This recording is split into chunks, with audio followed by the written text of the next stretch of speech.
Bueno, ahora le vamos a dar la palabra a la compañera Daniela Pedraza. De acuerdo, yo no sabía, de acuerdo al currículum, es María Daniela Pedraza, para mí en el equipo, porque ella está en el equipo de los que hemos organizado y llevado adelante este curso. Es María Daniela Pedraza. Bien, trabajadora social, perito en el Fuero de Responsabilidad Penal Juvenil del Poder Judicial de la Provincia de Buenos Aires, docente universitaria, titular de la Cátedra de Derecho 3, Infancia y Familia, en la Escuela Superior de la Universidad de Morón, presidenta del Colegio de Trabajadores Sociales de Morón en el periodo 2013-2016, referente provincial del Espacio Profesional de Trabajadores Sociales Celeste y Blanca Construye de la Provincia de Buenos Aires, integrante de la Comisión de Inclusión y Desarrollo Social del Instituto Patria, con trayectoria, formación profesional y experiencia de gestión en el área de infancia y redes sociocomunitarias, disertante y docente en cursos de formación y actualización profesional, además de una gran compañera de militancia y trabajo en esto que hemos estado emprendiendo. Y a diferencia de Damián, ella, la experiencia, para remarcarlo un poquito, porque es que Damián se desempeña en el fuero nacional, que es en realidad el fuero de los delitos que se cometen en la Ciudad de Buenos Aires. En cambio, que no están transferidos todavía a la Ciudad de Buenos Aires. En cambio, Daniela se maneja en el fuero de responsabilidad de adolescentes, pero en la provincia de Buenos Aires. Así que te cambio lugar por la compu. Dale. Bueno, ahora va a hablar Daniela entonces, gracias.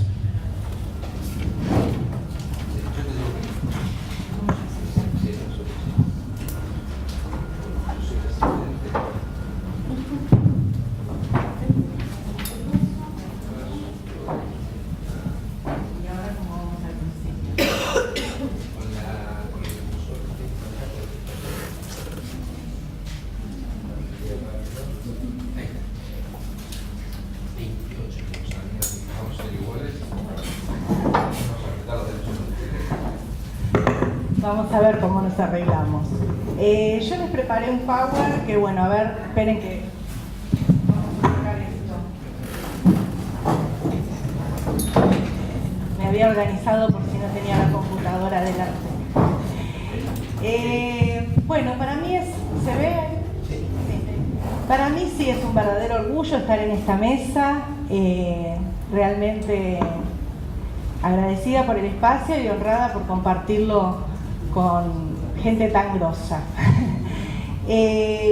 Como les decía Gabriel, mi experiencia está centrada en la provincia de Buenos Aires, tanto en lo que tiene que ver con mi desempeño profesional en el Fuero Penal Juvenil, como en todos los espacios de trabajo que vengo sosteniendo como trabajadora social y pensando las cuestiones de la política pública y de la niñez.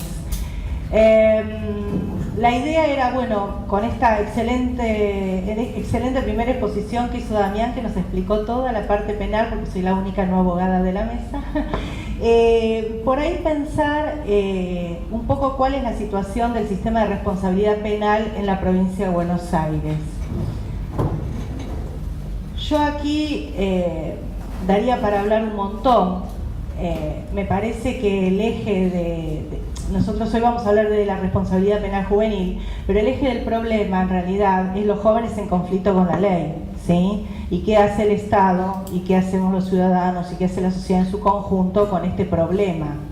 No con los chicos, no son los chicos el problema, sino que es la problemática social. Digo, en esto de los discursos jurídicos y de las ciencias sociales que traía Damián, me parece que hay que poder complementarlos en este sentido.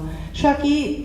Son títulos que están en esos cuadraditos que en realidad son para empezar a poder pensar el problema en toda su complejidad. Hoy no nos va a dar el tiempo porque los 30 minutos serían para desarrollar estos puntos, pero me parece que son ejes que tenemos que tener en cuenta a la hora de pensar la problemática, ¿no? Y tiene que ver con la incidencia de la opinión pública y los medios de comunicación sobre los jóvenes, sobre los adolescentes, que son los peligrosos del siglo XXI, la estigmatización que existe sobre este grupo poblacional. Ya se explayó también Damián sobre la modalidad adquirida a partir del 2015 de una fuerte criminalización, represión y violencia institucional contra este grupo poblacional, y que tiene nombres muy concretos, ¿no? de casos como el de Facundo Ferreira en Tucumán, o Ismael Ramírez, que ya lo hemos mencionado acá,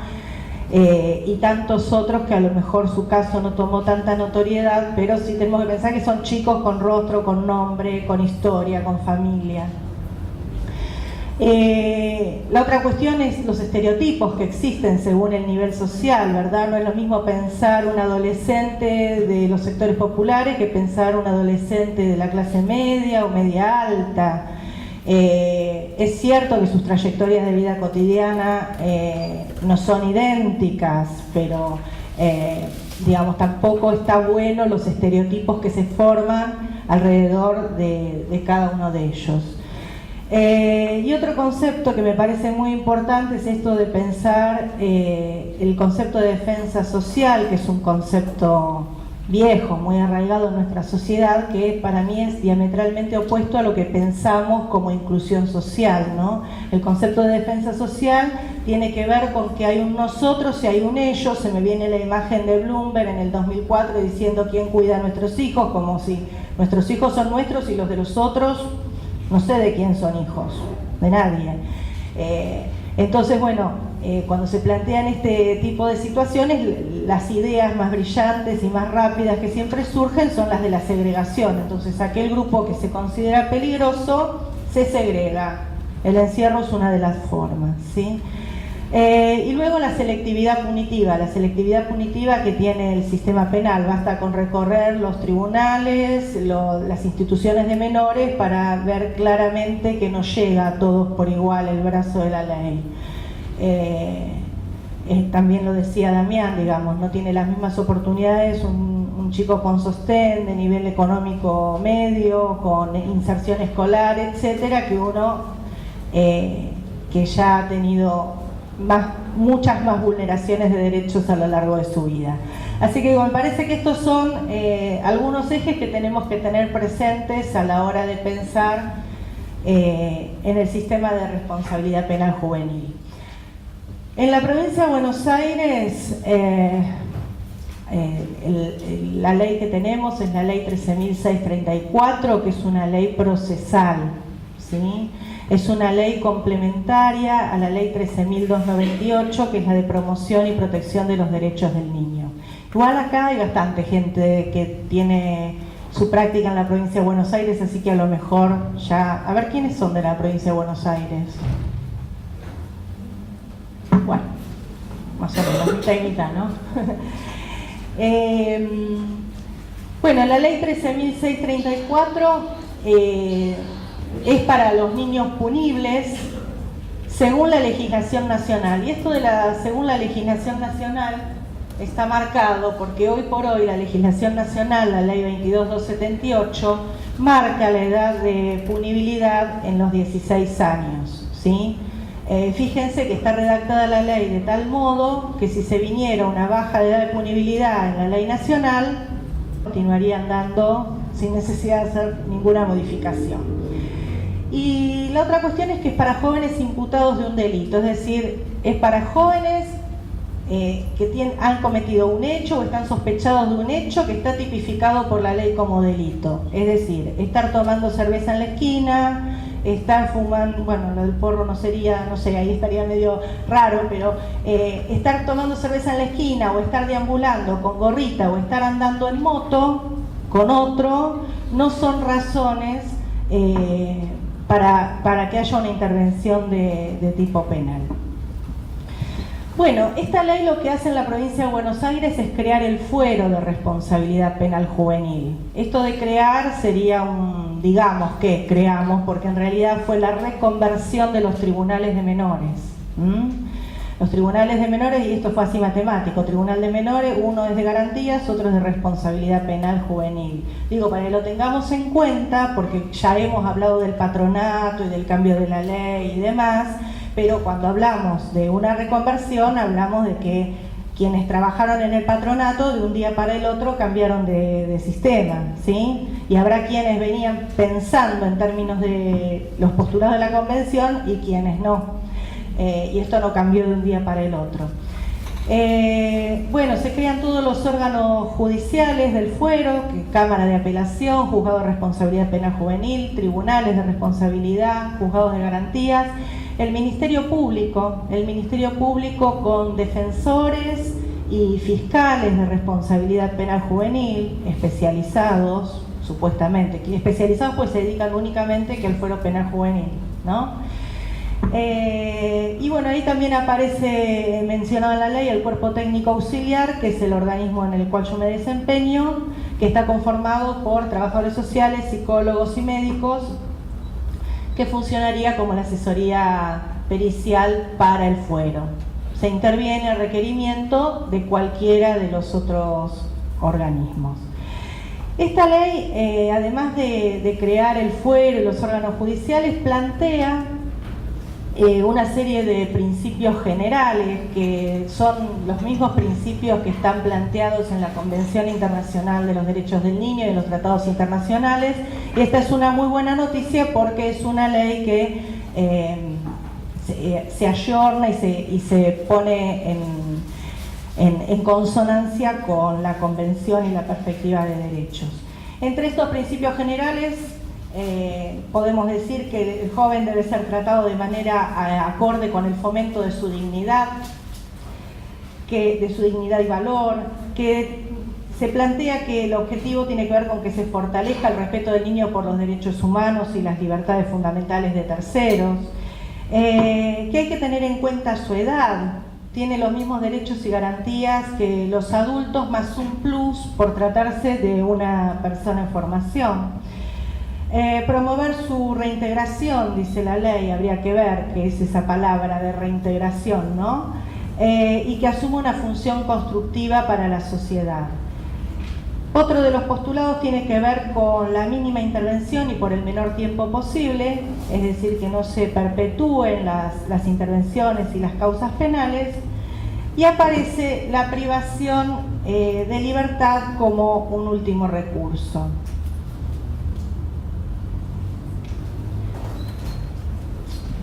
Bueno, aquí traté de hacer un gráfico para plantear cómo está pensado el sistema de responsabilidad penal juvenil en la provincia de Buenos Aires, porque lo que yo les hablaba recién era de la creación de los órganos judiciales, ¿sí? Lo que tiene que ver con el fuero. Pero hay también otro efector igualmente importante que conforma el sistema de responsabilidad penal juvenil, que es el organismo de niñez y adolescencia de la provincia de Buenos Aires, que es el organismo que está encargado de ejecutar las políticas de prevención y de atención de los jóvenes en conflicto con la ley, y está a cargo de todos los dispositivos institucionales que después les voy a comentar cuáles son. Y aquí también aparecen algunos conceptos fundamentales que tienen que ver con el sistema de responsabilidad penal juvenil y que a veces hay que sostenerlos, hay que recordarlos, porque se vienen tiempos en que siempre, hay muchas posibilidades de retroceso en cada una de estos postulados. Ahí les marco la especialidad del fuero.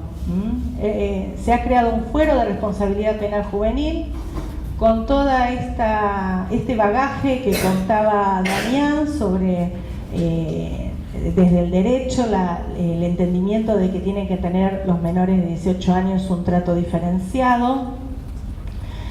Y esta especialidad del fuero les digo que hay que sostenerla todo el tiempo porque hay también muchas medidas que se van tomando y que vamos a conversar en breve, que tienden siempre a que se asemeje más al derecho penal de adultos que a que mantenga su especialidad, ¿sí? La otra cuestión importante que les marco allí es la función socioeducativa, ¿no? Esto de pensar el sistema de responsabilidad penal juvenil en estos términos, de que sirva de algún modo el proceso como una oportunidad, digo, como dice Mari Beloff, una paradójica oportunidad, digamos, no es ninguna oportunidad si estamos pensando en las cucharitas de dolor que comentaba Damián, ¿no? Ese es el encuadre que tenemos, no nos tenemos que mover de ahí. Pero digamos que que sea una oportunidad para que permita establecer otro proyecto de vida para para este adolescente que pasa por el sistema. La otra cuestión es lo de la responsabilidad, por eso se llama sistema de responsabilidad, ¿no? Y lo importante me parece que el término responsabilidad hay que hacer hincapié en la responsabilidad subjetiva del joven. Si estamos pensando en el adolescente como un sujeto de derecho, como un ciudadano, que en este caso está imputado de un delito, pero no pierde las otras condiciones de ningún modo, poder trabajar en la posibilidad de que se implique subjetivamente, y en esto por ahí hablando de los distintos discursos de las ciencias sociales y de lo jurídico, no se trata de la culpabilidad o la responsabilidad en el hecho, se trata de haberse encontrado en una situación de la que fue parte y de la cual hay que tratar de sacar algún aprendizaje. Esto de la privación de la libertad como último recurso es muy importante a tener en cuenta, y si pensamos cómo funciona el sistema, la verdad que les puedo decir, no sé qué opinan los quienes trabajen también en la temática, pero muchas veces no aparece como el último recurso. La idea, lo que plantea la ley, es que sea el último recurso después de haber tomado otra serie de medidas que hayan fracasado. Y la verdad es que por la presión mediática que hablábamos en la primera diapositiva, por la presión mediática, por los temores, por la responsabilidad que genera que se genere un hecho peor luego, la verdad es que la privación de la libertad se usa bastante más de lo esperable. ¿Por qué está pensada como último recurso la privación de la libertad? Porque hay una serie de medidas alternativas a la privación de la libertad que los jueces pueden tomar, ¿sí? La ley marca un menú de medidas bastante amplio, se las enumero porque no vamos a profundizar en cada una de ellas, pues no voy a llegar a nada. Que pueden ser las reglas de conducta. Por ejemplo, las reglas de conducta pueden ser fijar la residencia, abstenerse de consumir sustancias y alcohol, no circular por determinados lugares o vínculos de amistades, la orientación y apoyo familiar, la reparación del daño, las tareas comunitarias, la donación de elementos a alguna entidad de bien público, la ubicación en hogares de guarda, la inclusión en programas específicos que trabajen la problemática de la responsabilidad penal juvenil, el arresto domiciliario. El arresto domiciliario ya no sería una medida alternativa a la privación de libertad porque implica una privación de la libertad, pero en general se extienden algunos permisos para cumplir tratamientos, para ir a la escuela, etcétera, etcétera. ¿Vamos bien? ¿Sí?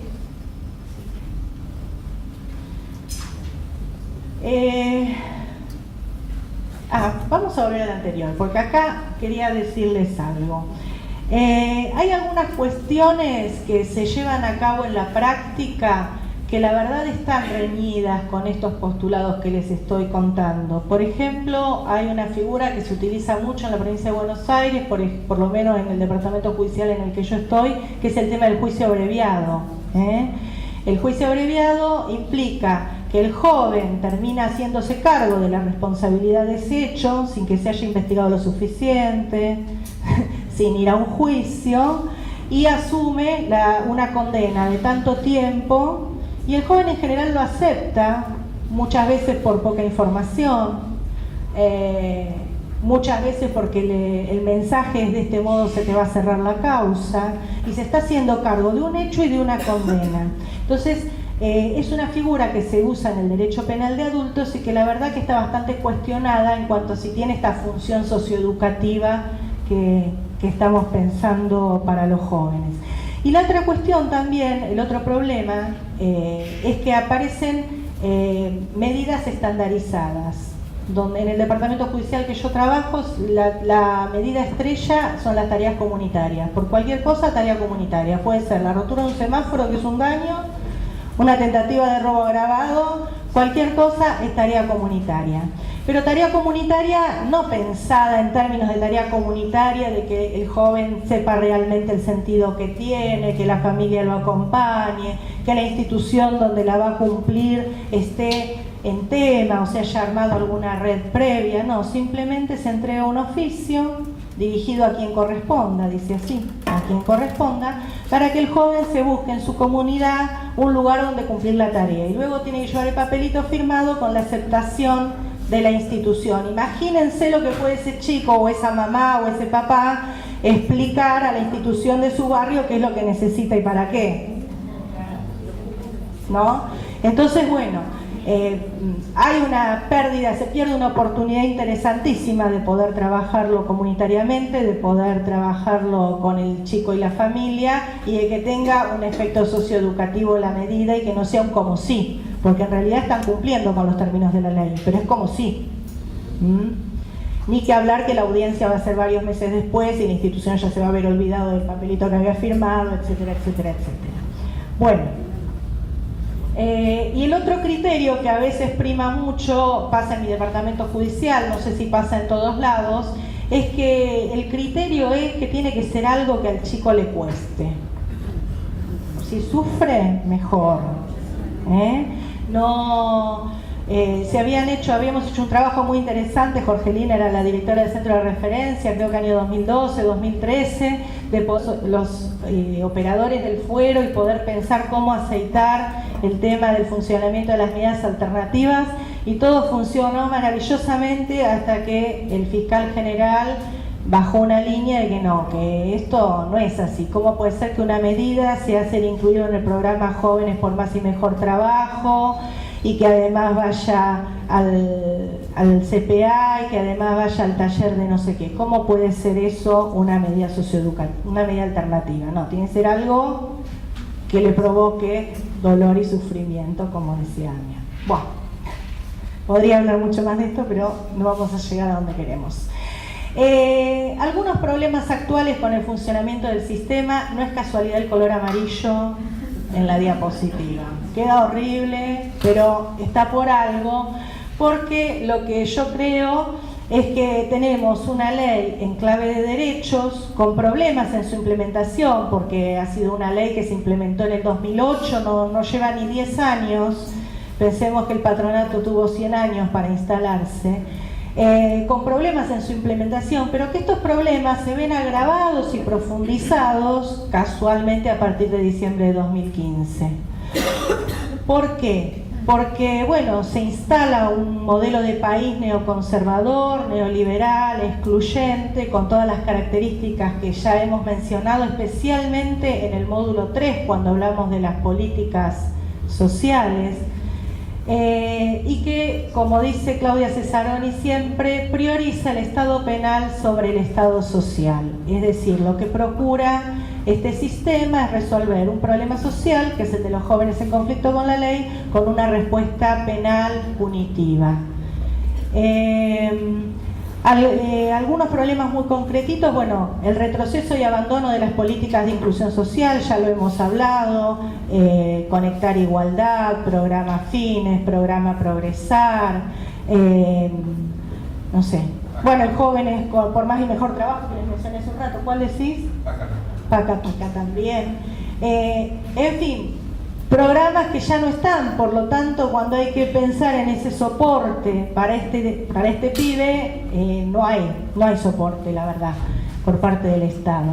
El debilitamiento del sistema de promoción y protección de derechos, que ya lo hemos hablado también en la clase que compartimos con los compañeros de los servicios locales. Las políticas de seguridad que profundizan la intervención de las fuerzas policiales y que tienen una mirada punitiva, en particular dirigida a los jóvenes. Y acá hay una cuestión interesante, que es el tema del presupuesto. En algún lado había notado, porque habías dicho algo, que era más barato, ¿no? Que era más barata la seguridad. En realidad es barata, pero es mucho menos barata que lo social, porque miren, El presupuesto 2017 de la provincia de Buenos Aires, estos son datos extraídos del informe anual de la Comisión Provincial de la Memoria, el informe 2018, que entre paréntesis lo colgamos en el Drive con el material del curso. En el capítulo 3 están todos los datos sobre política de niñez. En el presupuesto 2017 de la provincia de Buenos Aires, el 0,37% del presupuesto provincial para el Organismo Provincial de Niñez y Adolescencia, para el Ministerio de Desarrollo Social 2,36% y para Seguridad el 8,83%. Así que fíjense cuántas veces mayor el presupuesto para seguridad que el presupuesto para infancia y para lo social. Y la otra cuestión no menor es la de jerarquización del Organismo Provincial de Niñez y Adolescencia, que en 2016 perdió su rango de ministerio, que no era secretaría, con presupuesto propio, perdió su rango, depende del Ministerio de Desarrollo Social y por supuesto disminuyó sensiblemente su presupuesto y su estructura. Estos son los dispositivos. ¿Cómo estoy con el tiempo? ¿Re mal? Ah, bueno. Bueno, sí, estoy mal, pero vamos bien. Estos son los dispositivos institucionales con que cuenta el Organismo Provincial de Niñez y Adolescencia en la provincia de Buenos Aires, donde cumplen las medidas los jóvenes del sistema de responsabilidad penal juvenil. Están los institutos cerrados, están los centros de recepción, que también son institutos cerrados. Lo que pasa que fueron creados en realidad pensados como un lugar de tránsito cuando los pibes dejaron de estar detenidos en comisaría, y la verdad es que ese lugar de tránsito se convirtió en eterno, entonces tiene una estructura por ahí no acorde a la función que cumplen. Están los centros de contención, que los centros de contención son los dispositivos de semilibertad o semiprisión, como quieran, porque son instituciones cerradas donde no se puede salir sin autorización, pero los pibes van a las escuelas afuera, van a algún lugar de tratamiento afuera, tienen mayor facilidad para el contacto con la familia, etc. Y tienen un régimen convivencial, no es la estructura de celdas y personal cuidándolos, sino que es una estructura de hogar convivencial. En general tiene el equipo directivo, equipo técnico, y de las tareas de la institución, de cocinar, de las tareas de mantenimiento del lugar, se ocupan los chicos. Y luego los centros socioeducativos, que hasta hace muy poco se llamaban centros de referencia. Los centros socioeducativos son el único dispositivo que se crea de cero con la implementación de esta ley. Es el único dispositivo en que transitan los chicos que no están privados de la libertad. Son aquellos pibes que están en su casa cumpliendo alguna medida alternativa a la privación de la libertad. Ahí abajo les puse algunos problemas comunes que surgen del informe anual de la Comisión Provincial de la Memoria, que surgen de ahí, digo, para citar una fuente bibliográfica. Sabemos que existen empíricamente también, ¿verdad?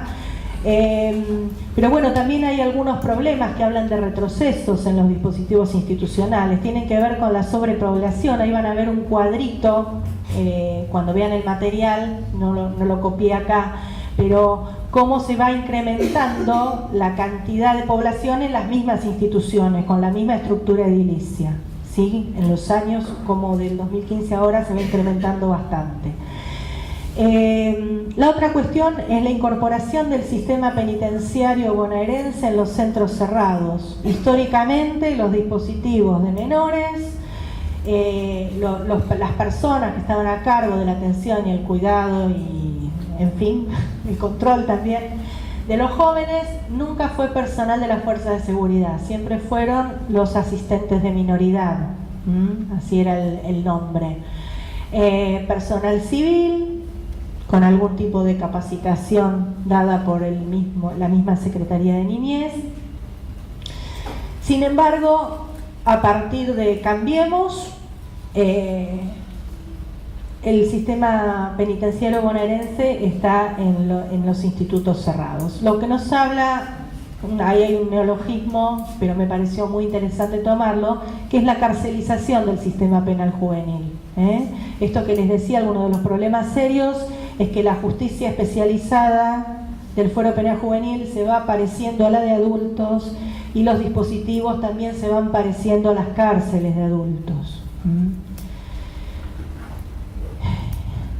Y la otra cuestión es el traslado de los mayores de 18 años a cárceles de adultos o de jóvenes adultos, porque bueno, como el sistema de responsabilidad penal juvenil, como explicaba Damián, interviene con el pibe que cometió un delito antes de cumplir los 18 años o que está imputado del delito antes de cometer los 18 años, los procesos siguen, el tiempo transcurre y los chicos cumplen años rápidamente y entonces llegan a 20 y demás cumpliendo la medida.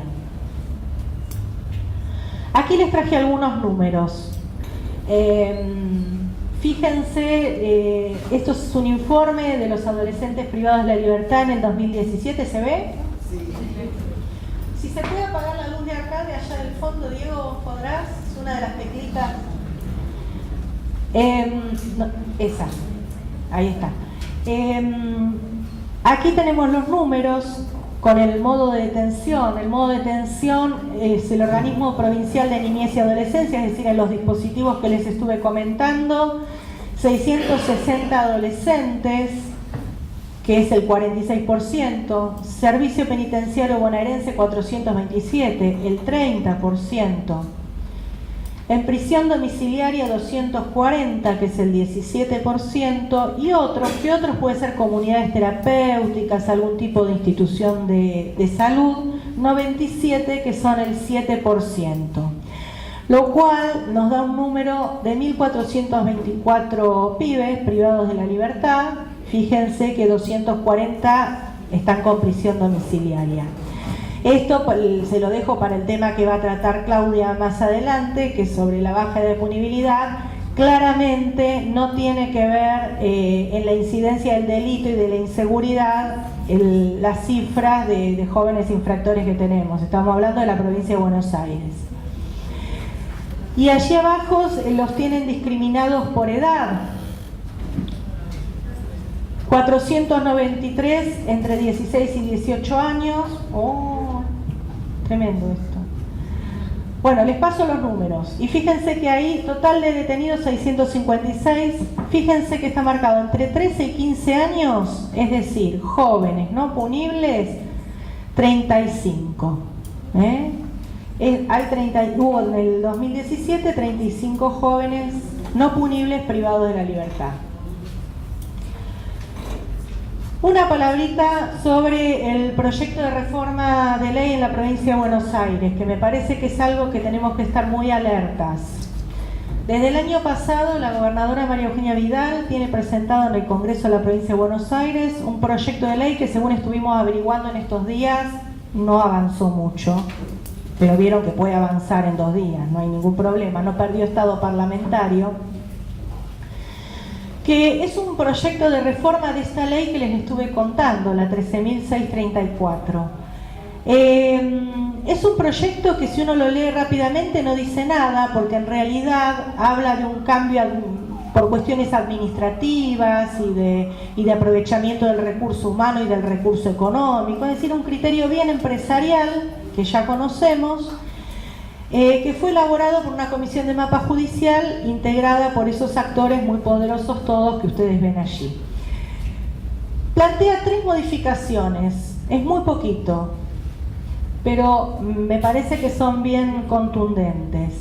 Una es unificar las funciones y las jurisdicciones de los juzgados de garantías y de responsabilidad penal con un criterio estadístico. Tienen muchas más causas los de garantías que los de responsabilidad penal, ¿sí? Entonces el criterio, economicemos, todo es lo mismo menores que adultos, que se asemeje el sistema, es lo mismo garantía que responsabilidad, por un criterio cuantitativo, sin tener en cuenta los procesos, la parte cualitativa, la complejidad y demás, unificamos y lo llamamos a todos de responsabilidad penal juvenil. Ya que está, le sacamos la palabra garantías.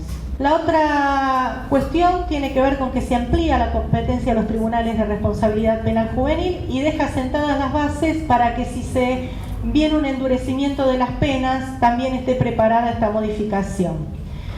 Y después suprime, miren qué detalle, suprime la obligatoriedad de revisar cada 3 meses la prisión preventiva. Una divinura. Les cuento esto porque tenemos que estar muy atentos, porque a veces también uno se come el discurso de la eficiencia, de la productividad, total todos creemos que la justicia es lenta y demás, entonces podemos subirnos a esos argumentos, a modificar algo que en realidad es un retroceso. Bueno, 2 artículos nada más, 1 minuto por lo de los no punibles. Esta ley de la provincia de Buenos Aires tiene 2 artículos dedicados específicamente a los jóvenes no punibles, ¿sí? Que estarían fuera del seguimiento del proceso penal. Pero son 3 artículos de los cuales deriva que haya 30 y pico de pibes privados de la libertad de 13, 14 años y 15. El artículo 63 dice que ante la presunción de que un menor de 16 años haya cometido un delito, se dicta el sobreseimiento, es decir, no se lo persigue penalmente. Pero yo marqué la palabra presunción, porque es eso, es la sospecha. Nadie investiga nada, no se investiga si hubo delito y si el joven lo cometió. Como no hay proceso penal, no hay investigación, se presume. Y ahí el juez tiene la facultad, el juez de garantías, de dar intervención al sistema de promoción y protección de derechos en caso de que existan derechos vulnerados. Y el artículo 64 habilita a los jueces de garantías a tomar una medida de seguridad restrictiva de la libertad con estos jóvenes no punibles. Esta medida de seguridad, que no se entiende muy bien de seguridad para quién, los criterios son muy variados. Yo los criterios que he descubierto son o porque un delito es muy grave, o porque en el barrio lo quieren matar al pibe y para protegerlo, ¿no? Esto de la compasión, represión, para protegerlo lo encerramos. Y también he visto la explicación de porque tiene muchas causas, muchos en el sistema SIM saltan muchos antecedentes. Ahora, si los muchos antecedentes son muchos hurtos, daño y amenazas, sería una cosa, un nivel de peligrosidad, y si fueran muchos robos agravados sería otra. No importa, puede ser porque hay muchos. Entonces, bueno, esto se cumple en estos dispositivos de encierro que les conté antes, no los que están, no sé si los que están en el sistema penitenciario. Acá las compañeras les había pedido que me trajeran unos números si tenían para compartir de cuántos niños no punibles hay en la provincia de Buenos Aires en este momento. Y si tienen datos también de las medidas alternativas. ¿Cuántos son los jóvenes con medidas alternativas? Bueno, lo anotamos para después. Bueno, nada más. Acá les había armado cómo era el circuito judicial de los no punibles, pero bueno, lo conversamos luego cuando se den las preguntas. Pero sepan que la provincia de Buenos Aires, la ley penal juvenil, habilita a que los no punibles estén privados de la libertad y hay pibes que lo están. Así que en esto me sumo al criterio de que no hay que bajar la edad de punibilidad y resolver qué es lo que hacemos con esta parte. Bien, nada, esta reflexión. Una sociedad que piensa más en castigar a sus jóvenes que en general las condiciones para que ellos crezcan y se desarrollen al margen del delito y la violencia revela una miopía severa y compromete seriamente su futuro. Me parece que esto es así y que nuestra tarea, desde donde cada uno esté, es conocer de la temática y no dejarnos entrampar por los cambios mentirosos que en realidad redundan en retrocesos en términos de derechos. Nada más.